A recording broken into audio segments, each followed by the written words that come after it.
Hello, welcome back to the ministry. I'm doing a review of an episode of Bonanza. Now, during the same week that he had me do the movie review, which you will potentially see either before this review or after, you'll see, he gave me this around that same time. I was seeking the Lord about certain things. I constantly am in God's face about stuff. So, and it's popped up. And the way it popped up. See, I know when the Lord is doing certain things. Because my dad don't always watch this show. And this particular episode came up. Pay close attention. And in it couldn't have been more about kingdom marriage than I ever seen in my life. I do not know what the name of the episode is, but it was an episode of Bonanza, and in it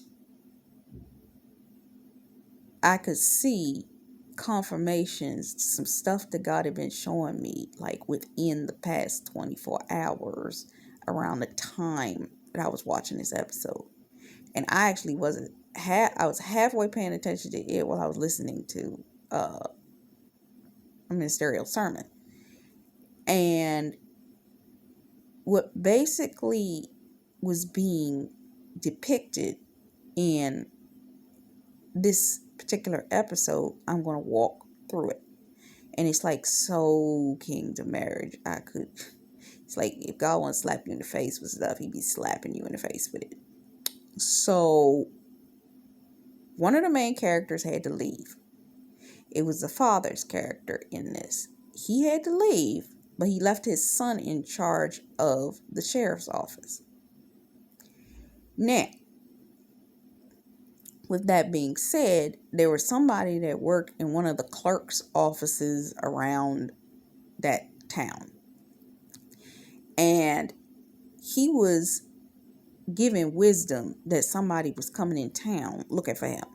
It was a woman. This woman obviously was betrothed to marry this man, but he was ducking her. When I say he was ducking her, he was ducking her. But think this, she come into town, literally when she walks into the town, the melody that plays when she's walking into the town is the wedding march. Some of you are so marked for marriage that you carry an actual melody for it. It's written all over you. When she was walking through, and she wasn't a bad looking woman. There was nothing wrong with her. She was just super excited about the fact that she was supposed to be marrying this man. But the man had already seen that she had come into town when he saw the town train or stagecoach come in, and he saw her getting off of it when he had stepped outside of whatever the clerk's office.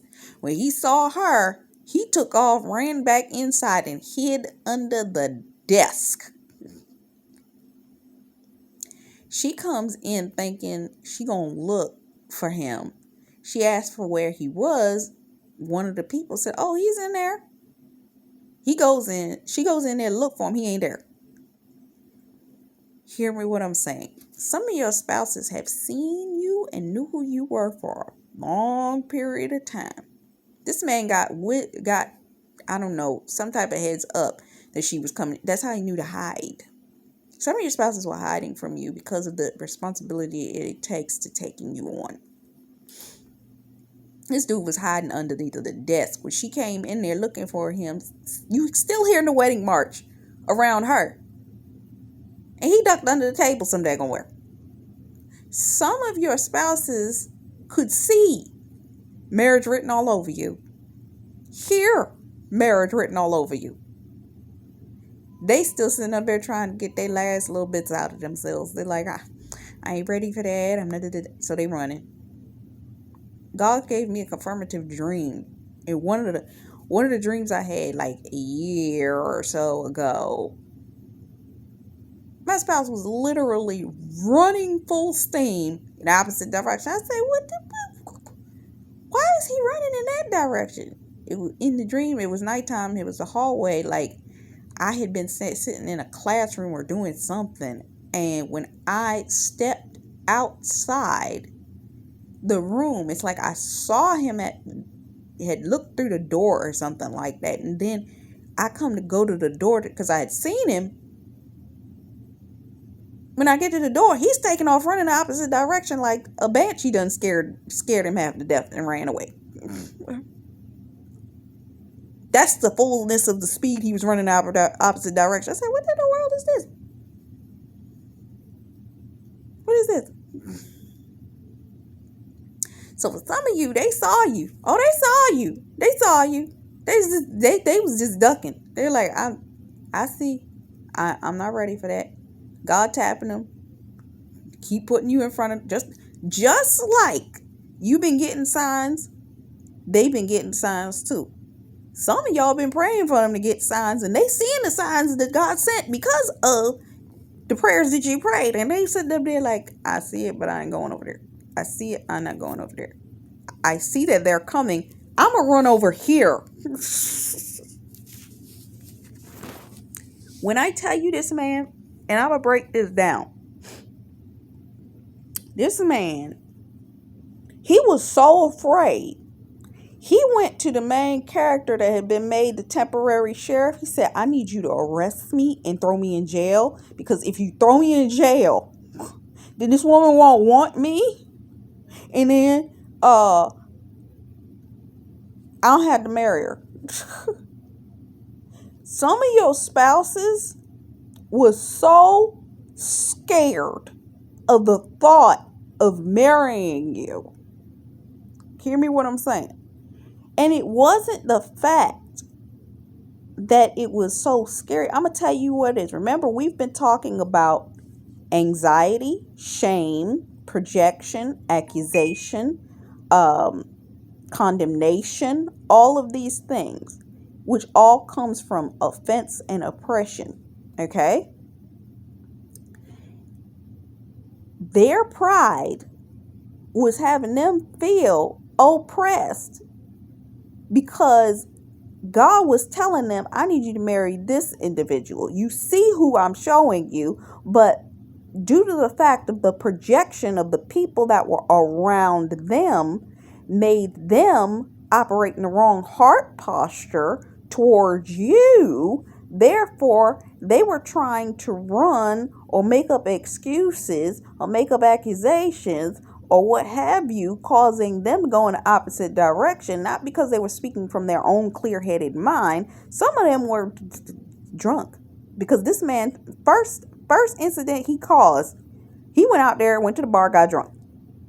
Then he started acting out within his drunkenness. 4 separate scenarios. He went to the bar the first time and started shooting the whole place up. Came back to the guy that was running the sheriff's office and said, well, I guess you're going to have to arrest me. He said, go home. The people in the place are like, oh my God, what is wrong with you? Why are you arresting him? He just shot up the bar. He told him, I understand, but I also understand why he did it. Go home. Some of your spouses have been reacting completely left field to their own reactions. And people are seeing this because the Lord has been telling them, I'm going to need you to marry her. Now, the main character who was the sheriff or taking the sheriff's place, think about the Father and the Son. Jesus is how you get to the Father, right? So think of the sheriff as Jesus. And he keep telling your spouse, I'm going to need you to go back to the Father with that. I'm going to need you to go back home with that. I'm going to need you to go back. Your prayers have been trying to push them to go back to God. And they've been operating in what? Shame and anxiety. Because they were shameful for what they was doing and had been doing. and they were in anxiety because of the desire that they knew they were going to be marrying you, and they were in anxiety because of the fact that they didn't know what God was going to do to them for their level of disobedience. Okay? And instead of focusing on that, what they ended up doing was turn around and get drunk. Some of them went and got drunk. And you know, alcohol is spirits. All alcohol is going to do is open a door for access point of whatever it is that's on your heart to be exacerbated because of the spirits that now can take hold of you and mess with your mind, the battlefield of the mind, and play tricks with you. False evidence appearing real in your state of what?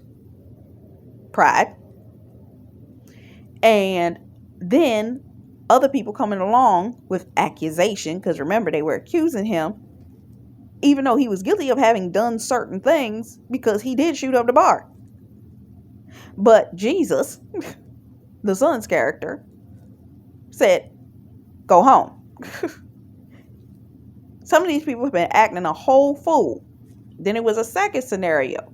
He went in to the sheriff's office and he was like, well, I'm gonna have to do something, because you gonna have to arrest me, because I want you to put me in jail. He turned around and tried to slap the son in the face, and he all of a sudden did was put his hand directly on his head and held him in place while he's trying to strike him, and he just holds him there. Why? Remember Jacob?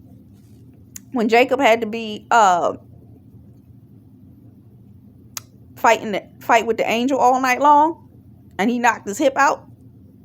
Some of your spouses have been fighting with God, because God has been telling them, I'm going to need for you to go over there and help her. You're supposed to go be her helpmate. You're supposed to go over there and marry her. They saw you and was like, it's not the fact I don't want to stop this part of my life. I don't want to. I'm not ready. I see you. I see. But I want to do this my way. I want to go in the direction I want to go.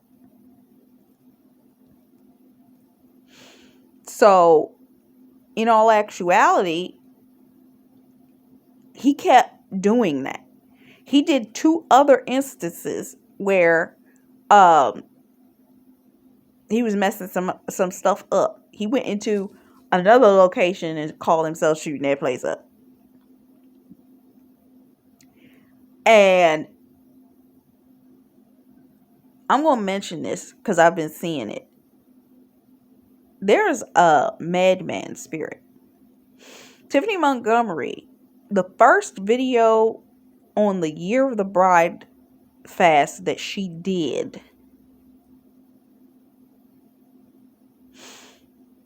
two years ago. She's wearing a white sweater. In that video, she talked about the Madman Spirit, but she talked about the fact that wouldn't it make sense that if God put an edict out for men to get married, that Satan would put out a Madman Spirit? And I'm seeing it pop up even more so now recently, where people are just killing people for no daggone reason.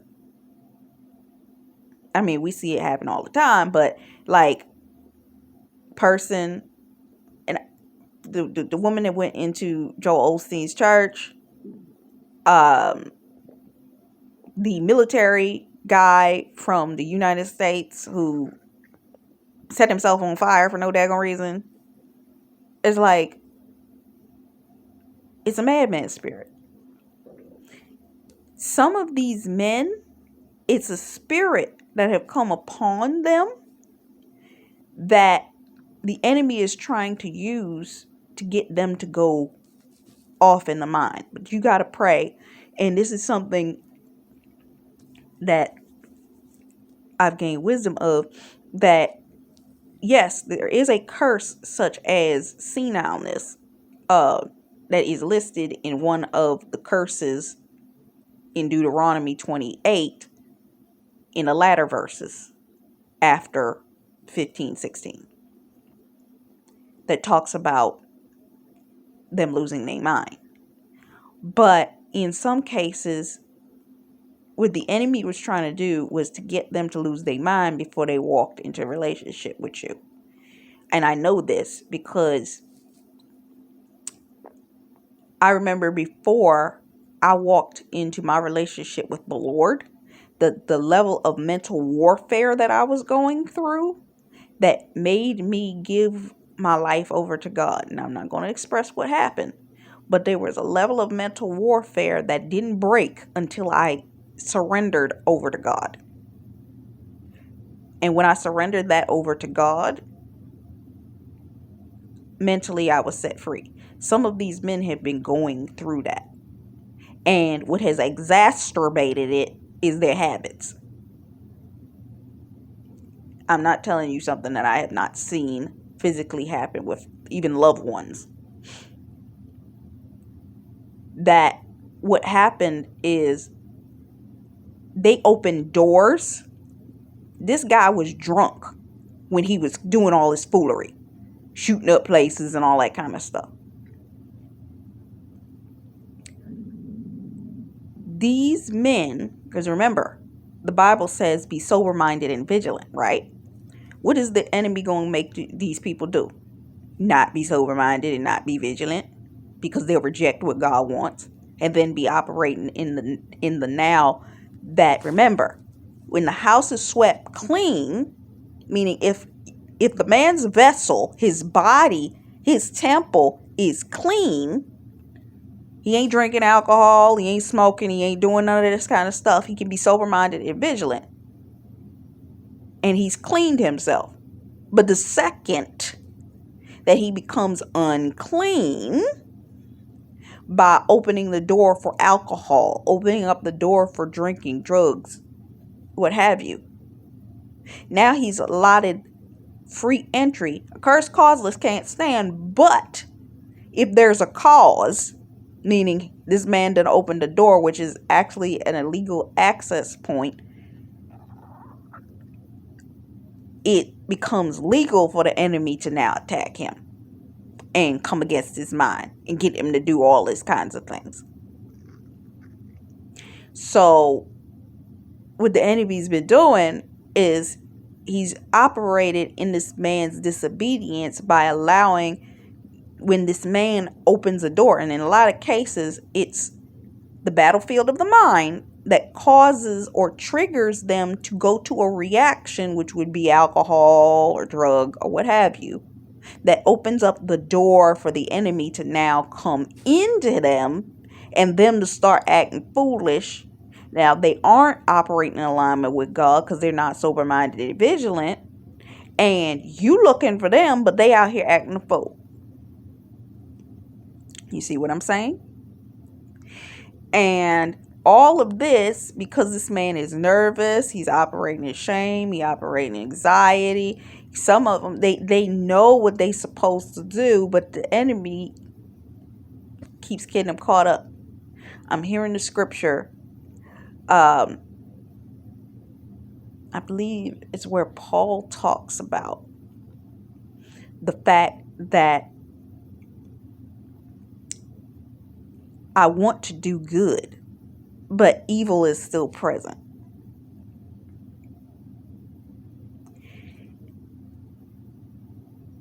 These men want to do right by God, but their flesh has been fighting it. Their flesh. You know how when you got a craving for something, ladies, you know how we get during our times of the month. And for those of y'all that have ever been pregnant, you know how them cravings hit you. The enemy has been playing with their cravings. The enemy has been playing with that and getting them to come into agreement with certain things that are in alignment with their own proclivities, because sin is, or shall I say, iniquity is a sin that you like. So they come into agreement with this alcohol or these drugs or whatever it is that they do. Whether it's as simple as smoking weed, which is now prevalent. That then causes them to be like, they're no longer present of mind. So they out here acting out. And he was sitting up there acting out like a fool. And he done did this 3, 4, 5 times. And this woman's still walking around town like, where is he? Where is he? She run into the brother of the guy that's temporarily sheriff and nearly slaps him in the face, because at first she thought he was him, because he was all here standing there looking gorgeous. Don't get confused. Know who your person is. Some of you don't know who your husband is. This is why man approach you be like, they come at you in a particular way. You're like, oh, is it you? Because that's exactly what she did. Oh, are you him? He's like, no. Then she turned around, took her umbrella. A lot of you not. She took the umbrella and started beating him over the head with it. You're not my husband. You're not my husband. And he's like, I don't know who your husband is. What in the world is it? And then once the sheriff comes out and sees her beating the brother up, he's like, this is my brother. And she's like, oh, that's my brother. Don't beat him up. Some of us, if we see a man or a counterfeit, or we can whiff that a counterfeit is approaching us, we gonna start spiritually beating them in the spirit. It's like, stay away from me, say this, close door, do this. You know how he is. If you're not, I don't understand why you aren't. But we be in the spirit, like, really going in on these people. So the guy, he knows where the guy is. Meaning, the sheriff knows where the guy is. Jesus always knew where your husband was. God always knew where your husband was. You just didn't know where he was. So he trying to avoid telling her. But she's starting to get agitated because she's been looking around town for days. And then the brother goes and tells her something. Be careful of who's talking in your ear and giving you certain messages, because those messages, especially now, the closer you are to these marriages, certain information is going to come to you. It's going to make you want to battlefield of the mind. And there's this heavy spirit of what? Offense going on right now. And some of y'all ladies are easily offended in relation, especially those of y'all that been with these men before. Easily offended in relation to, you can't do that. So she figures that she starts to figure out that he don't want her. So she's like, I'm going to get on the train and I'm going to leave tomorrow. I'm not going to stay here anymore because it's not necessary for me to stay. So I'm going to just leave. And finally, the son, who was the sheriff at the time, he does what the guy finally wanted. He finally locks him up. He's like, yes, you've locked me up. Now go get her. So he leaves out. The son, or shall I say his brother, the sheriff's brother, sees her one more time. And she's like, well, I'm leaving. I'm getting ready to go. And then they're like, well, is it the son that said it, or was it somebody in the town? I think it was with one of the women that was in the town or something. Somebody told her, oh, he over there in the jail. It's like, he over there in the jail? Why he over there in the jail? Some of y'all is like, where my spouse at? Why has he not shown up yet? It's like God got him on lockdown somewhere, because it's like, I got him in isolation because he been still running from me. So I need to keep him in a place that he was isolated in. And he over there. And you sitting up there like, he over there. Let me go over there and get him.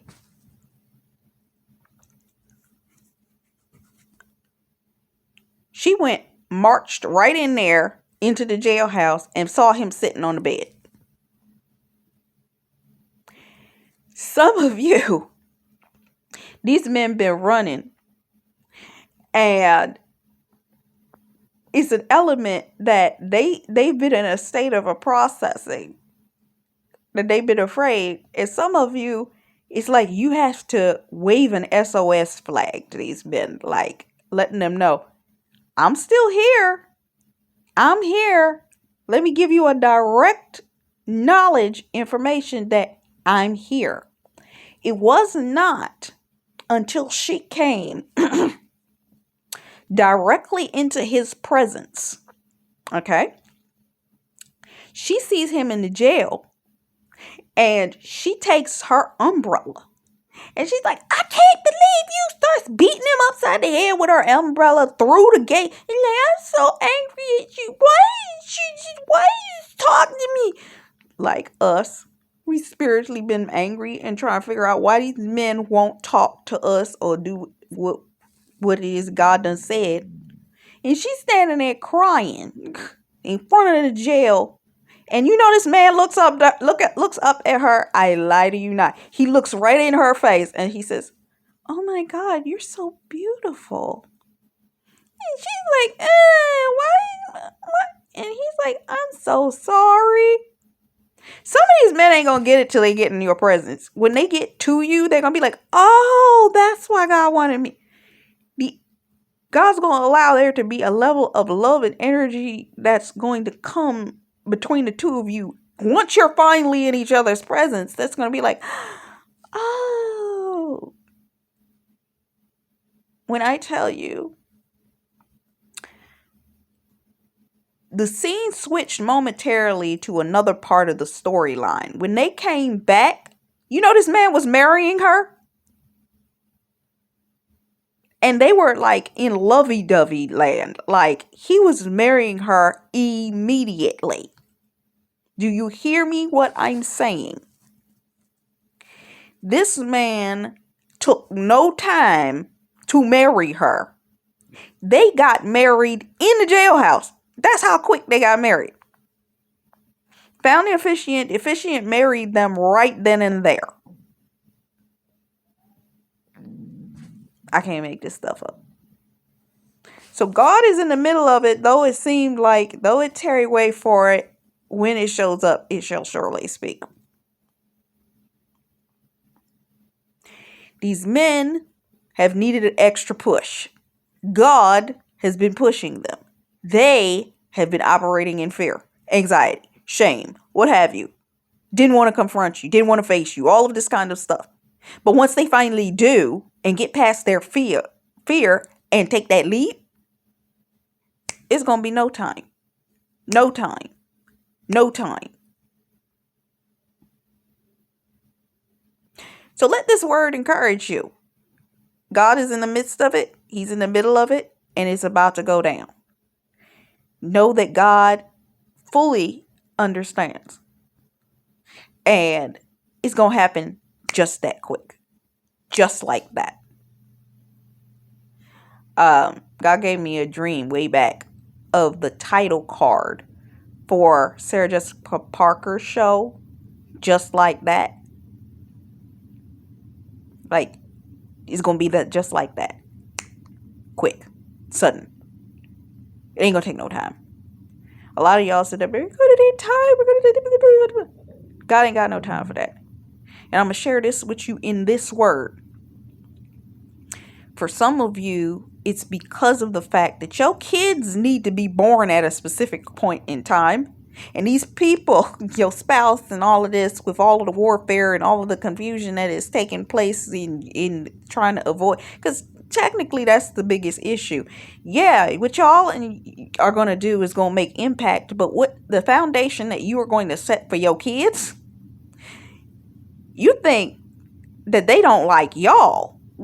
Can you imagine what's going to happen when your kids grow up and they're going to take over the reign of what it is that y'all going to build?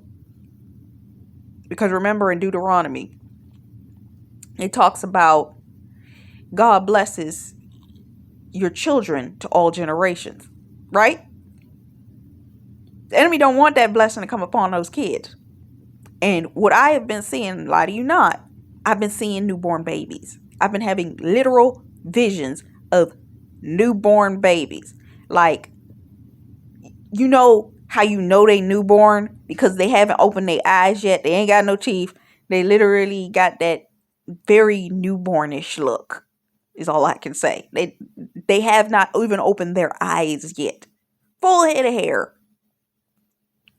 Babies. Like the nurse literally had just cleaned them off and they were laying on the like whatever that Madman thing that they put the babies in after they've been given birth, they were just born. I've had 2 to 3 visions of that. Y'all supposed to be having kids. All this is holding up the kid process. And God ain't gonna hold up the kid process. And because of the kid process, because them kids need to get here on a specific date and time, honey child, this is gonna happen speedily. Speedily. You gonna have babies. Because all this confusion and confunctory foolery between them running from you, between these counterfeits doing witchcraft and voodoo sorcerers and family members not liking it and all this kind of stuff. When God cuts that off at the root, I mean, like, because you already done did the work. But when God finally actually steps into that situation, which he already has, you just haven't seen the fullness of the manifestation in reality yet. Remember, Prince of Persia fighting. Angels fighting to make sure that you get to that thing. When God cuts all confusion off and he throws y'all into it, and he's going to be like, okay, I'm going to need y'all to go in this direction because y'all need to start having kids. I'm going to need y'all to get married right now. Y'all going to need to start having kids. So don't get confused. All I'm going to say is this, and I may post this as a blog post, but I've been listening to Jennifer Lopez's last album that she just came out with. Like, it's been like 9-10 days. There's a track on there called I believe it's called A Midnight Drive to. Go look it up. It's the only track that starts with midnight. That's all I got to say. But all I have to say is it's gonna happen quickly. It's gonna happen quickly. So until next time, much love, faith, peace, and blessings to you.